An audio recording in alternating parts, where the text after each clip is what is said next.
You are listening to the Drink Less Lifestyle podcast with Dr. Sherry Price, episode number 135. Welcome to Drink Less Lifestyle, a podcast for successful women who want to change their relationship with alcohol. If you want to drink less, feel healthier, and start loving life again, you're in the right place. Please remember that the information in this podcast does not constitute medical advice. Now, here's your host, Dr. Sherry Price. Well, hello, my gorgeous friend. How are you today? I am doing fantastic. I have so much energy today because I'm so excited about IF45 for women and all that the goals of the ladies in the program. I'm also very excited for the retreat happening at my house this coming weekend. And it's just such a delight to help people on their health and wellness goals. And for those of you that are listening that are in the San Diego area, I think we have one more spot open for the retreat this weekend if you want to get in on that. I will put a link in the show notes where you can find more information about how to register.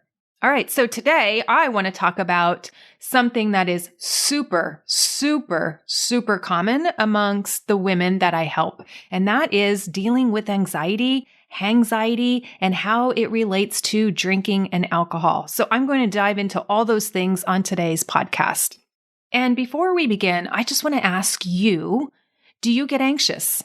And of course, the answer is going to be yes. I don't think there's a human on the planet that doesn't get anxious about something, right? We worry, we have fear, we have concerns, and we can experience awkwardness or anxiety. And so I'm just going to address that in one big bucket today. So it's not necessarily the question, do you get anxious? Do you get nervous? Do you sometimes feel socially awkward or not know what to do? Or do you sometimes worry? The better question is, how do you manage when you get anxious? What do you do? And for a lot of women I know, they turn to alcohol. And as a society, we're conditioned to even think that that is normal because we call it a social lubricant, right? How many of us have talked about alcohol in a way that, oh, it's liquid courage, or it's a social lubricant, or it's going to help me not feel so anxious when I show up to a party or go somewhere where I don't know a lot of people and maybe have to engage in conversation or small talk that I don't think I'm the best at. And we call it a social lubricant or liquid courage because we know it works that way, right? We know that it has pharmacologic properties on our biology that actually create the results that we want, which is less anxiousness. Now, I wanted to sidestep a bit because as I was preparing for this, I'm like, wow, alcohol does this, alcohol does that, alcohol does this, alcohol does that. And my brain just went into a tizzy. Like I'm thinking of how many cultures where we just think about alcohol as being relatively harmless. My Australia friends tell me there's a big drinking culture in Australia. Here in America, we have a big drinking culture. We know our friends in London, right? And the UK, the big pub culture. And we know many cultures who drink. And you know me, I'm not against drinking. I'm not anti-alcohol. I just want to be able to use it in my life where it doesn't create any harm. And so when we look at how alcohol affects the body, there is a litany of things that can go wrong when we overindulge. And I was just talking to one of the ladies inside of EPICU because we were kind of talking about how in medicine that we focus so much on the liver. We focus so much on cirrhosis. We focus so much on maybe needing a liver transplant and our liver enzymes and all the things that can go on with the liver.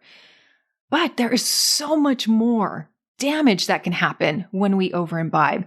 And I think the one that doesn't get recognized the most is our brain, how it impairs our cognitive function, how it can give us early Alzheimer's and early dementia, and the way it shrinks the prefrontal cortex, which means we have a harder time making decisions, good decisions, logical decisions, and we become more emotional. Right? We amp up that part of our brain that focuses on the amygdala, that focuses on all the negative emotions, and then that can override our logic brain. And then I think about how it damages our cell mitochondria, which is the powerhouses of our cells, right? That gives us and generates ATP and gives us energy throughout the day and throughout the evening. And when we drink, we lose energy, we lose motivation, we lose zest for life. We don't really feel like doing anything. We turn into sloths on a couch. We get tired, we get sluggish. And then we start blaming ourselves, thinking, what has happened? And then, of course, the liver, right? If we keep drinking and the liver has to keep breaking down this alcohol, this poison, it prioritizes this poison over other substances that need to be broken down in our body.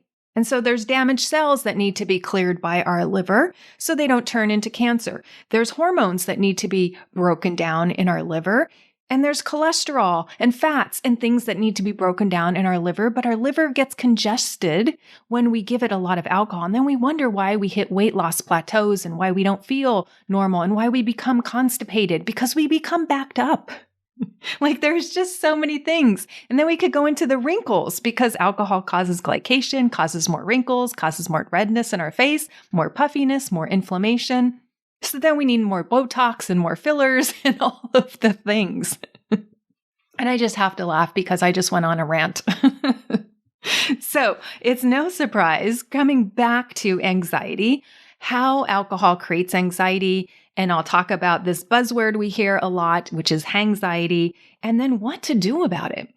So first and foremost, let's look at alcohol because we know it can cause anxiety. So for those of you out there that don't have a pre-existing diagnosis of anxiety, or maybe you have low level of anxiety, if you drink alcohol, you are more likely to develop anxiety. Now, if you do have anxiety and you drink alcohol, you are actually making it worse. And we know that alcohol can lead to the most severe form of anxiety, and that is panic attacks. So we know that when we rely on alcohol, right, that's kind of a dysfunction in the brain. It's the way we've trained our brain or programmed our brain to think about alcohol as a solution. And so we keep doing it. And anxiety, right, is a way that the brain feels it can't handle the emotion of anxiety. So both of these brain disorders can coexist or feed one another. So as I mentioned, alcohol can cause new onset anxiety. It can worsen pre-existing anxiety symptoms. It can cause increased worry, dread, especially in the long term. Now, people use alcohol as an unhealthy coping mechanism to reduce the symptoms of anxiety in the short term. Because if you're very familiar with alcohol, as was I, right, alcohol does work in this temporary but unhealthy way to relieve anxiety, so we just forget about our underlying stressors. However, we know that alcohol doesn't erase those or take away those underlying triggers, those things that lead us to drink, right? Those root causes, they do not take away those underlying triggers. So if your anxiety is related to a past trauma, no amount of drinking is going to erase that past trauma. If your anxiety is due to financial stress, job stress, marital issues, issues with your kids, untreated depression, right? Alcohol will just act as a temporary Band-Aid in the short term, allowing us not to feel it and allowing us to numb. But in the long term, it's actually setting you up for developing an alcohol use disorder, a substance use disorder, and also making the anxiety worse. Not only that, when you drink because of anxiety, it also makes the triggers more anxiety producing over time.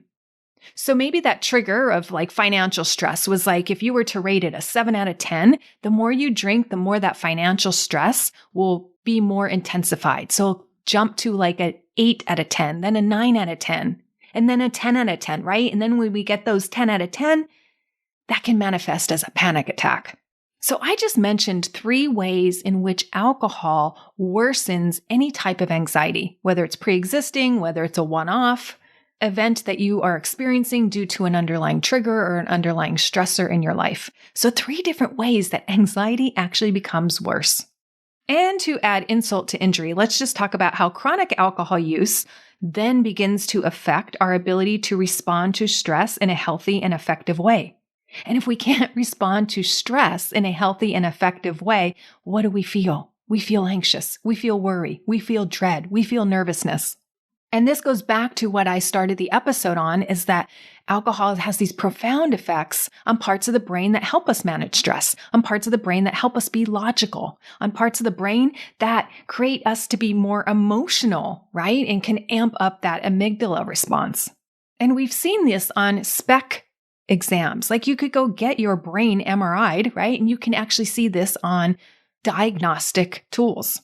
And a lot of this information is available at the National Institute on Alcohol Abuse and Alcoholism, right? They want to publicize this data so that we know what we're doing to ourselves and we know what's going to help us and what's not going to help us.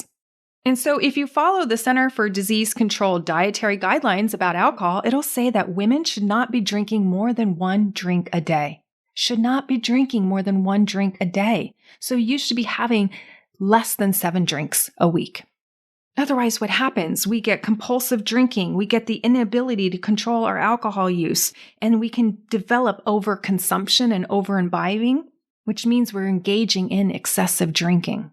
And all of this can set you up for an alcohol use disorder. So we know people have anxiety, right? We know anxiety can be an appropriate response to certain situations. And we know people can develop anxiety disorders, right? Generalized anxiety, panic disorder, social anxiety disorder, and other types of anxiety disorders. And so if we have anxiety, I don't want us to think about anxiety as a bad thing because it can be a normal emotion. And of course, if it becomes debilitating in one's life, there are pharmacological agents that one can try to lessen the anxiety. But I just want to highlight how alcohol can make anxiety even worse. So some of these effects I've talked about on the podcast before. So when we look at drinking and when somebody drinks, particularly excessive or over imbibes, it does produce physiological changes in the brain, which means our brain chemistry changes, right? So if we get a big dump of alcohol, we flood our system with dopamine. I've talked about this on the podcast. I have a great resource and a great schematic up on my website under resources that talks about how alcohol releases dopamine in the brain, and it gets dumped into the pleasure center of the brain or the reward center of the brain. So the brain feels so good when this happens. And so this feel-good chemical swirls around in your head, and the rush only lasts a short while. So we get this huge surge of dopamine, and then what happens? It will come down. It will crash. And when it does, that's when anxiety comes back. Because we didn't actually treat the anxiety. We just numbed ourselves from feeling the anxiety. There's another brain chemical change, and that is when we drink alcohol, there's an influx of GABA, which is called gamma aminobutyric acid, and this causes one to feel relaxed and calm. So while small amounts of alcohol can stimulate GABA, right, making us feel relaxed and calm, heavy drinking can actually deplete GABA, causing increased tension and fear of panic. So anytime you elevate or increase neurotransmitters in your body, right, the natural thing is that they can't stay up there. They have to come down. And so while you may experience temporary bliss, temporary enjoyment, temporary relaxation, temporarily not feeling the anxiety, after the alcohol wears off, right, we are going to get those symptoms back. They will come back. They will rebound. Now, what usually happens, though, is that rebound effect can be so much worse because our levels have stayed low for much longer because they went so high in the beginning. Now you add in another brain chemical that gets altered, and that's melatonin production.